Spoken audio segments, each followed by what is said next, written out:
கேளுங்க கேளுங்க, யாருக்கு 50,000 ரூபாய் வேணும்? அல்லாவோட போன் நம்பர் சொல்றவங்களுக்கு 50,000 ரூபாய் தரேன். என்னது? அல்லாவோட போன் நம்பரா? என்ன மாமு, என்ன பிராண்ட் சரக்கு? எனக்கு அல்லாஹ் கிட்ட பேசணும். அல்லாவோட போன் நம்பர் சொல்றவங்களுக்கு லைஃப் டைம் செட்டில்மெண்ட். அங்கிள் எனக்கு அல்லாவோட போன் நம்பர் தெரியும். நீ எல்லாருமே பொறுமையா கேப்பீங்களா? என்ன 786 தானே? அதெல்லாம் இஸ்லாத்திலே முள்ள கிடையாது.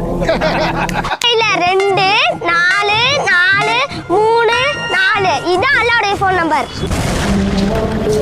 என்ன போனே போல போய் சொல்றியா நீ? உண்மையிலே அதான் அல்லாவோட போன் நம்பர். ஃபஜர் 2 ரக்காயத், லொஹர் 4 ரக்காயத், அஸ்ர் 4 ரக்காயத், மக்ரிப் 3 ரக்காயத், இஷா 4 ரக்காயத். ஒரு அடியான் அல்லாஹ் கூட பேசுற ஒரே ஒரு வாய்ப்பு தொழுகையில மட்டும்தான். இன்னும் பாங் சத்தம் கேட்டும் தொழுகைக்கு போகாம இங்க இருந்து அரட்டடிச்சிட்டு இருக்கீங்கல்ல, அந்த பாங் சத்தம் தான் அல்லாஹ்வோட காலட்சியம். चल दीन की तबलीग में चलने का मजा देख, अल्लाह के रास्ते में निकलने का मजा देख.